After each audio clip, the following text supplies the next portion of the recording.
Hello and welcome everyone. A new series here we're going to call Quick Hits, where I'll be reviewing 4 to 5 games in quick succession. These games, regardless of how I might have felt about them, all fall into the same category of either simply being very short or not having a lot of depth, leading to them not really warranting their own videos. But just like in any other review, we'll still do a quick overview of the story, gameplay, and performance on the Steam Deck before giving the game a rating out of 10. So let's begin. Starting off today, we have Star Wars The Clone Wars Republic Heroes. I actually remember playing this game's demo to death back when Walmart had Xbox 360s plugged in for you to try out games on. That is when those controllers actually worked anyways. I can still remember my neck feeling really stiff because I would play so long. Anyways, this game plays exactly like a 3-episode arc of the Clone Wars from the early seasons. You set out to stop a separatist plot, only to discover things are much deeper than they seem, and a number of our favorites show up to save the day. The story is pretty run-of-the-mill separatist, having a new super weapon kind of stuff, kind of like the Malevolence arc. If I remember correctly, this is technically canon, but it's kind of weird because Denal is still alive in this, and he's like super high ranked nowadays. It's supposed to be set place in around season 2. The story is pretty run-of-the-mill separatists having a new super weapon, and you need to destroy it with various Jedi and clone missions necessary to get it done. Gameplay is pretty shallow from what you might expect for a kid's game. It consists of some basic parkouring and taking on droids, with none of it really being all that thought-provoking. The controls do have a habit of getting in the way though, as certain enemies need to be taken down in a specific manner, which the game either doesn't tell you how to do, or it just doesn't really detect what you're trying to do, which can just be an overall frustrating experience. Performance-wise, the game ran great, but there's a bug that prevents the game from launching on deck, which requires you to go into the files, into desktop mode, and fix it, which can be easily done if you just go to the discussion tab. It'll tell you exactly what to do and how to fix it. After that though, I got the game to run at a steady 60 frames per second with no dips or crashes or anything of the sort. The game itself doesn't take long to beat, which is a good thing, as despite nostalgia kind of helping me along the way and my deep love for the Clone Wars, this game got old and pretty fast, taking 6.1 hours to beat on Steam. It was nice to finally play a game I had wanted to play since I was in middle school, but never got around to playing for one reason or the other. But I doubt even middle school me would have gotten too much of a kick out of this, so I'm going to give it a solid 5 out of 10. Up next now we have Jusant. This game was a major standout to me, not only for being as good as it was compared to my expectations, but also for its great ending. Don't worry though, I'm not going to spoil it here. The story all comes down to one thing: climbing up a huge tower so you can get Earth to rotate again and bring back water to what has become a wasteland. The game is definitely more in the artsy direction, as you have to do a bit of digging to figure any of that out through finding notes and such throughout the world, so that's not really why you play the game. You play the game for the climbing. Scaling the tower, that's the whole point of the game. It's a climbing game, a new genre game that actually seems to be ever growing from this idea, and this one does it incredibly well. You have a stamina bar and a few ways to offset getting tired, like putting pistons into the wall to kind of act as a checkpoint so you don't fall all the way down, jumping, lowering yourself to swing and grab onto stuff, some magic stuff to regrow vegetation for a short time so you can traverse it, some animals you can cling on, and all those just general stuff that you can use to scale the mountain, and some other smaller mechanics. The game does a great job of showing you scale and really makes you feel like you're making progress despite however little you actually think you're doing. In regards to performance on deck, it definitely could have been a lot better. I'm not really sure what made this game run at such slow frame rates, as a steady 40 was hard to maintain, and especially in the cutscenes it would dip dramatically into like the 20s. It never really hurt the experience per se, but it was hard to not notice it happening. No crashes or bugs that I can remember though, and this game being much slower paced made the frame drops far less noticeable.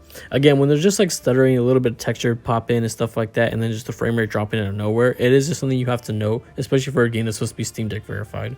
Taking me just over 4 hours to beat the game. I remember getting to the end and thinking the game was okay, but I didn't really feel like a lot of it really mattered, and also the magical elements were just like dumb to me, and I felt they kind of bogged the experience down. But then, oh my gosh, you get to the ending and it's just mwah, chef's kiss. I can't help but recommend this game to anyone. Easy 9 out of 10 for me. Go buy it right now. Despite having never played any of the games in the Metal Gear Solid franchise, I do remember the amount of flack this game got upon release, not only for being super short, but also having a $30 price tag on it. What's funny is people are a lot more willing to buy shorter games nowadays, but at the time, especially this being a long anticipated sequel, people were not happy about it.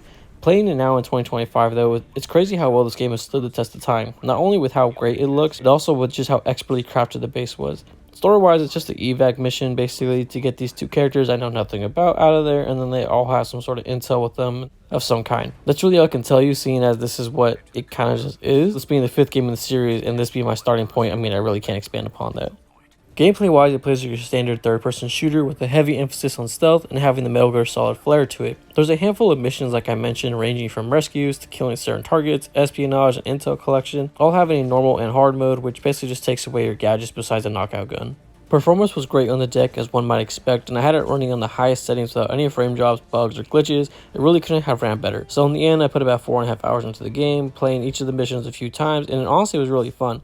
Small experiences like this can be very enjoyable if you know what you're getting into, and thankfully I did here, so I'll give it an 8 out of 10. Last up on the docket now, we have a game that very much does deserve its own video, no doubt, but there's a flood of them already, so instead I'll give you the highlights from my perspective as someone who has never completed a Halo game in their life, aside from just doing some multiplayer and co-op missions on occasion at friends' houses. So when it comes to video game series that I've never played games in, I always like playing them in chronological order, and honestly, I'm really glad this is where I started. Story-wise, I'm sure you all know what happens now. Noble 6 and his new team go on a mission to investigate some disturbances in the area, eventually leading them to find out the Covenant are on reach, and the planet ends up getting invaded. Of course, of the game, Noble team does their best to beat back the Covenant, not knowing what they're truly up against, as one by one the members of the team fall in the line of battle, each in their own iconic fashion.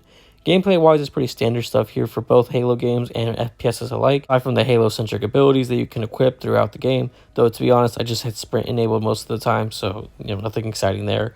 The weapons in the game are good enough for the job as I was playing on heroic difficulty, and I gotta say there are definitely some annoying missions or sections of the levels where I just felt like I was constantly running out of ammo, or like the end of night raid or something like that, or using the tank to take out the comms towers. Also playing on heroic, I had to pick up Covenant guns pretty often as I kept running out of ammo, but that's just a side note for me. Performance wise, I didn't expect any crashes or have any noticeable frame drops, but the game being a decade old, I wouldn't really think it would, though I do recognize the fact that the Master Chief Collection, which is how I was playing this, did have a lot of problems at launch, so thankfully those have been ironed out now as far as I can tell. What's funny is I grew up on the 360, then I got an Xbox One, a Series X, but then my only experience with this series prior to this was, like I said, co-op missions and multiplayer. Now I definitely get why so many people love this series and this game as well. This was actually the very first game I beat in 2025, and I'm really glad I got to finish this as my first game of the year, as it set the precedent for what should I expect moving forward, not only for games that I wanted to play, but also just games that would surprise me. So easy 9 out of 10.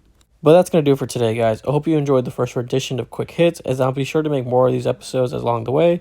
Let me know if you have any thoughts on the games that I mentioned, whether you liked them or you didn't, disagree with my ratings, or anything else down in the comment section down below. And I will see you all next time.